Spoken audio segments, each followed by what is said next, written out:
So I decided to ask the question of, is it possible to beat Halo 3 while only dual wielding? Technically no, because the Guilty Spark boss fight, but everything else is pretty much in the air. So before we get into the challenge, here are some quick rules. 1. I can't kill any enemies with melee, grenades, or when I'm holding one weapon in hand. 2. I can only use protective equipment, no destructive equipment or ones that can kill enemies. 3. I can kill comrades however I please, but only to get a dual wield weapon out of their hands. 4. I can rely on my comrades to take out enemies for me. 5. I may use vehicles to kill enemies but only by ramming into them or shooting during scripted moments. 6. If I break one of those rules, I have to reset to the last checkpoint. This challenge will also be completed on normal difficulty. Before we get into the video, be sure to leave a like and subscribe to see more content like this. Now without wasting any more time, let's get right into it. To start off, I had a Magnum as my secondary, so all that was left to do was find another dual wield weapon. Thankfully one of my comrades had a Magnum as well, so I beat him to death for it. After experiencing how awful the Magnums really were, I quickly traded one of them out for a spiker and the other with a plasma pistol. I then came up with the idea to noob combo the brutes, so I traded out the spiker back for my Magnum. The rest of the mission was a walk in the park until I got to the section where Johnson was being held prisoner.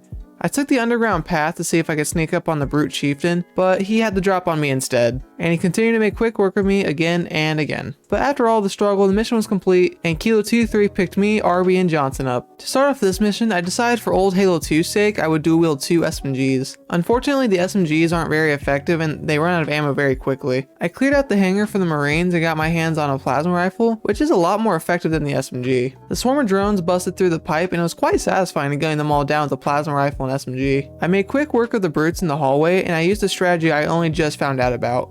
Bullet-based weapons can go through the back of a deployable shield, but not plasma weapons, so I use that to take care of most of the brutes. I waited patiently at this door here to open up so I can grab the invisibility, so I can take care of the fuel rod brute easier. I rearmed the bomb and made my way to the elevator. For the majority of this mission, I drove straight through with a Warthog loaded with Marines. I made it to the final section of the mission and used a Wraith to take care of the other vehicles and the sniper tower leading to the final firefight section. In retrospect, I definitely abused the Wraith in this mission, so going forward, I made it a point only to kill with vehicle weapons when absolutely necessary. But to not make it too easy on myself, I did the final firefight section with only dual wield weapons, hopefully to repent for the sins of the Wraith.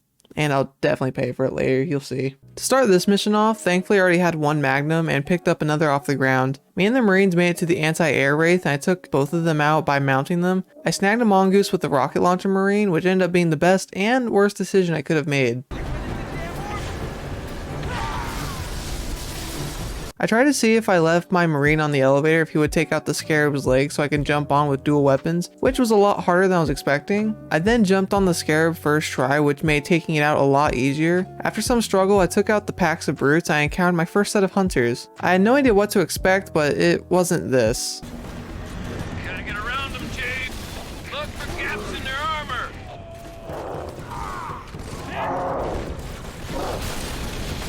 Way to go, buddy.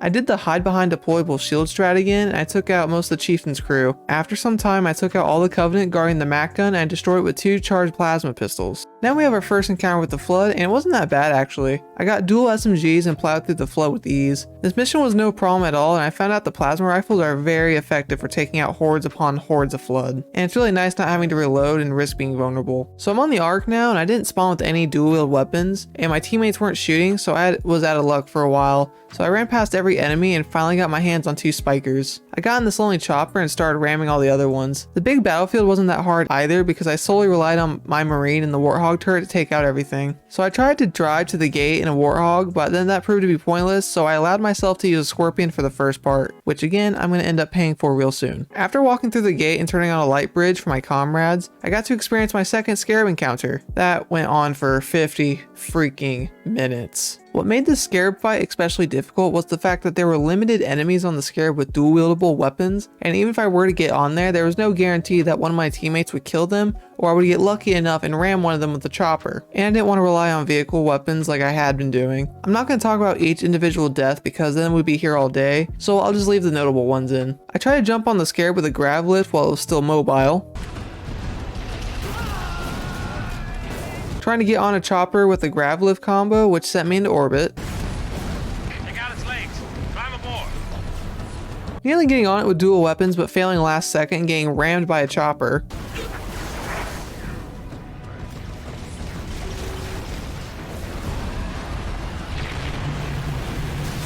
actually getting on it and destroying it, but the guardians decide I haven't suffered enough yet. Find that power core, Chief.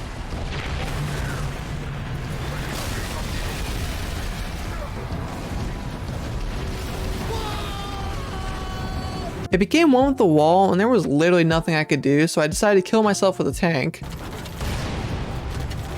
Hey, on your side! Careful, friendly fire! Die! Gravity.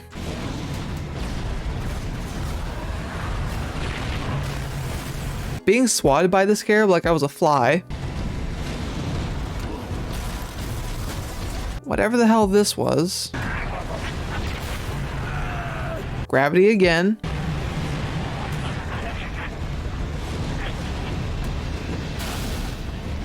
Find that power core, Chief. I don't even know what happened here. Now the backplating looks vulnerable. Light that sucker up. Gravity once again.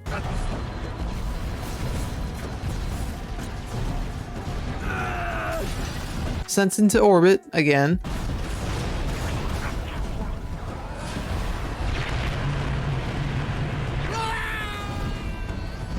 Forward momentum. Orbit times 3.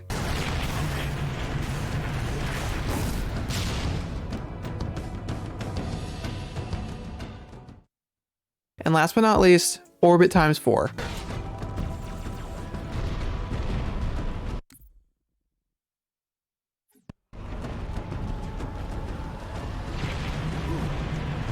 Okay, so after rewatching all that footage of me just dying over and over, which was a lot, I think it's safe to say I finally paid for my sins from earlier, and after a bunch of brute genocide, I made it to the pack chief and had a 1v1 with him. But I was cheap and used invisibility, but to get me nowhere.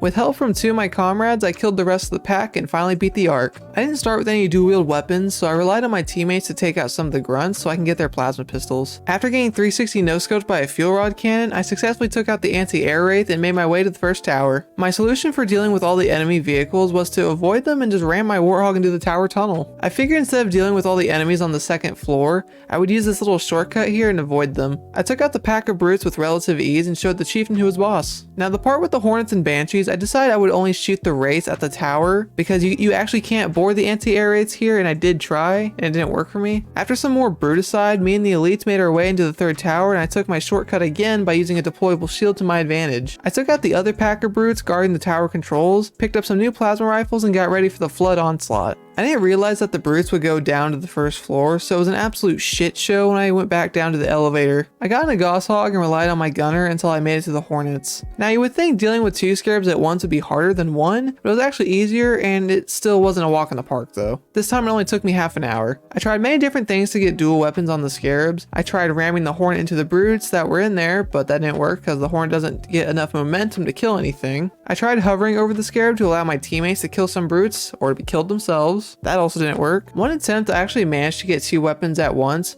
but before I could take out the scarab, I tried to let myself heal because I didn't want a chance dying so late in. But that was all for nothing because this brute thought it would be a great idea to invade my personal space. Thankfully, the next attempt my teammate killed a brute with a Mauler and took out the first scarab. For the second scarab, I thought it would be a good idea to carry 2 dual wieldable weapons in my primary and secondary, so that if I needed to, I can trade one out for another weapon, swap to my other weapon, and dual wield the one I dropped, if that made any sense. But that proved to be useful because the fuel rod cannon brute was already dead and I proceeded to destroy the scarab. The rest of the mission was a lot easier and was a walk in the park compared to earlier. I stopped the rings from firing, got betrayed by the grave mine, teabagged truth through the floor, and beat the mission. Also really quick, I just want to appreciate this little moment here.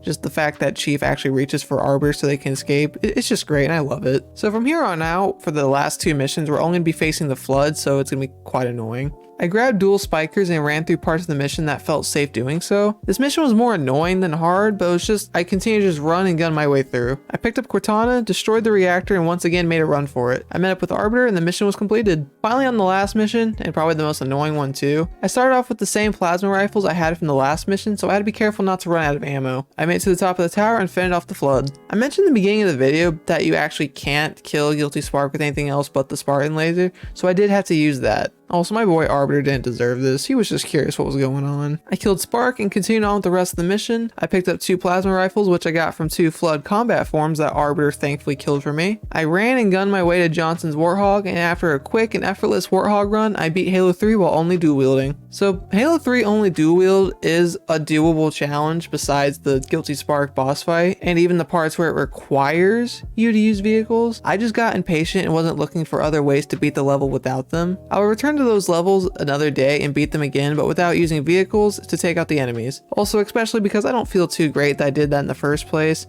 and I know someone's going to be in the comments saying you didn't actually do the challenge. So on a later day, I will go back to those levels where I did use vehicles and do them again and the right way, and I'll probably post it as like an updated version of this video. If you made it all the way to the end, be sure to leave a like, subscribe, and I'll see you all in the next one.